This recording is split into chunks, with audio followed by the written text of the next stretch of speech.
जब भी आप कहीं से गुजर रहे हो और अगर आपको कोई भी अनजान सड़क या अनजान गली दिखे तो वहाँ जाने की गलती मत करना। नहीं तो क्या पता जब आप वापस आ रहे हो तब आप अकेले नहीं आ रहे होगे।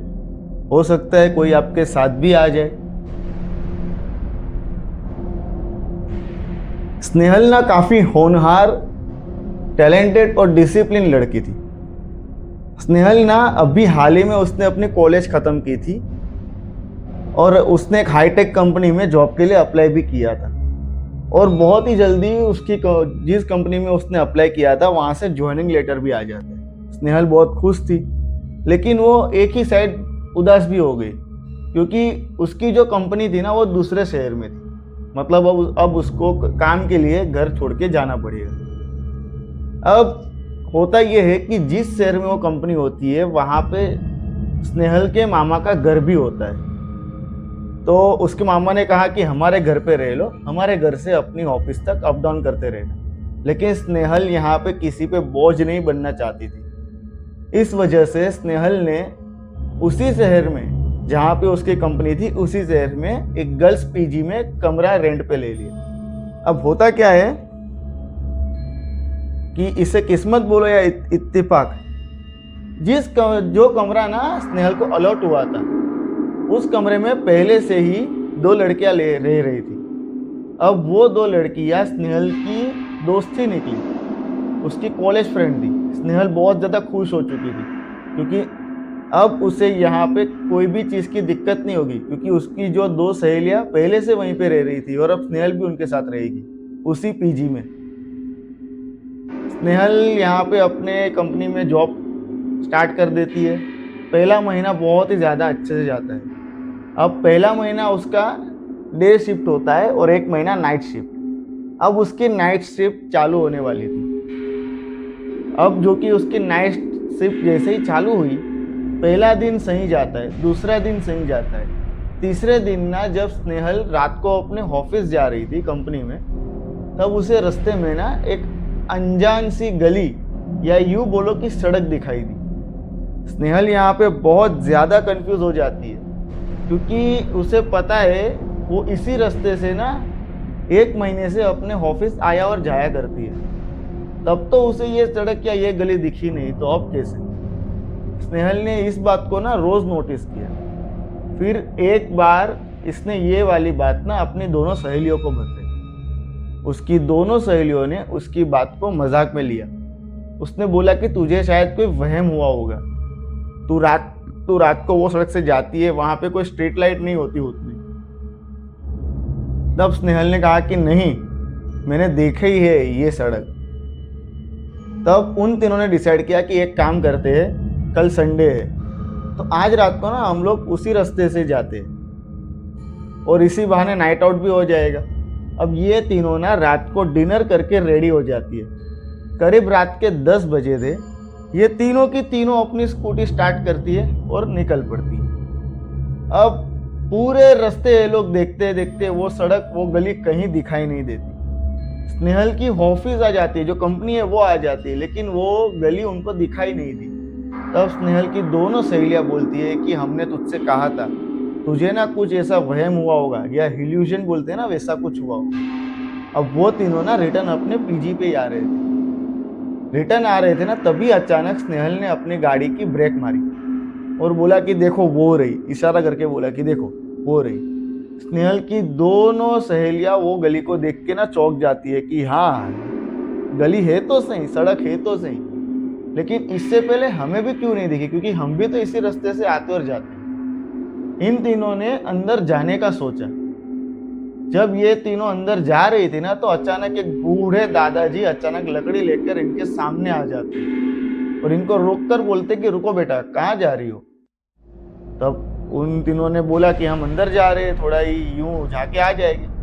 उन दादाजी ने बोला कि अंदर जाना खतरे से खाली नहीं है, वो भी ये टाइम, जहाँ से आए हो वहीं पे वापस जाओ, लेकिन अंदर मत जाओ। अब ये तीनों ने क्या बोला कि नहीं दादाजी, हम लोग बस उधर ही जा रहे और वापस आ जाएंगे, हम ज़्यादा अंदर नहीं जा रहे। ये सुन के ना वो दादाजी वहाँ से निकल गए। उस दादाजी के जाने के बाद ये तीनों की तीनों उसी वाली गली के अंदर और अंदर की ओर जाने लगे। जैसे जैसे ये लोग आगे बढ़ रहे थे ना, वैसे वैसे रोड एकदम श्रिंक हो रहा था, एकदम पतला होता जा रहा था और वैसे वैसे अंधेरा भी बढ़ता जा रहा था। उस पूरे एरिया में कहीं पे भी कोई लाइट नहीं थी, एकदम घनघोर अंधेरा।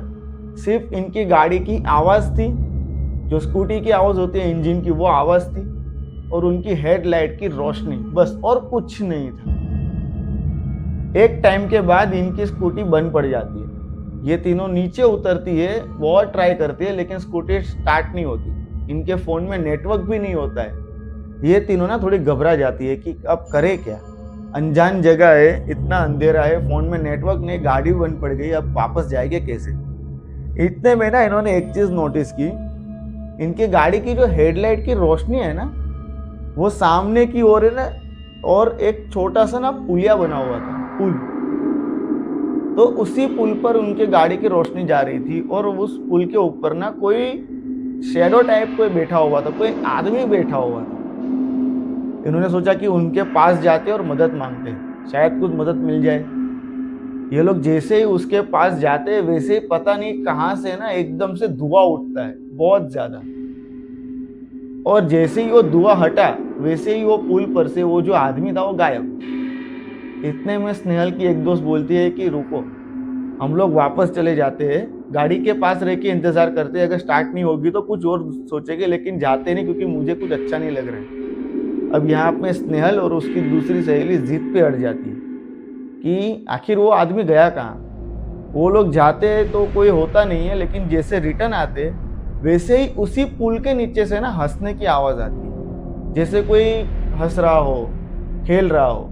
तब वो तीनों की तीनों ना वहां देखने जाती है, और जो इन्होंने देखा ना, ये जिंदगी भर नहीं भूल पाएगी। क्योंकि वहां ना एक आदमी था जिसका सर ही नहीं था, एक औरत थी जिसका गला पूरा कटा फटा था, यहाँ से खून निकल रहा है, एक लड़का था जिसके दोनों हाथ नहीं थे। अब ये नजारा देख के ना उन तीनों का खून सूख जाता है। अब जब ये लोग देख के वहीं पे एकदम स्टेचू हो गई थी, उतने में उन तीनों की नजर स्नेहल और उनकी दोनों सहेलियों पे पड़ती है। अब ये तीनों ना घबरा जाती है, डर के मारे चीखते हुए अपनी गाड़ी के पास जाती है, जैसे तैसे अपनी गाड़ी स्टार्ट करती है और पूरी स्पीड से भगाकर अपनी पीजी पे पहुंच जाती है। उस रात ये लोग अपने पीजी के कमरे से बाहर ही नहीं निकले। अब जो कि कल संडे था, तो ये लोग ना सीधे लंच के टाइम नीचे आते हैं। अब उनको ना इतनी देर तक और इतने घबराए हुए आता देखना, वहां के जो केयरटेकर आंटी थे वो थोड़ा सोच में पड़े। उन्होंने तीनों को पास बुलाया और बोला कि क्या हुआ, थोड़े घबराए हुए लग रहे हो। तब ना स्नेहल ने डरते हुए, घबराते हुए, पिछले रात जो उस पर आप बीती थी ना, जो उस पर जो बीती ना उन लोगों पे, उन लोगों ने जो मंजर देखा, जो नज़ारा देखा, वो पूरी बात ना उस आंटी को बताई। आंटी ने कहा कि तुम लोग बहुत ज़्यादा खुशकिस्मत हो, क्योंकि आज तक उस एरिया में, उस गली में जो भी गया है वो कभी भी वापस नहीं आया है।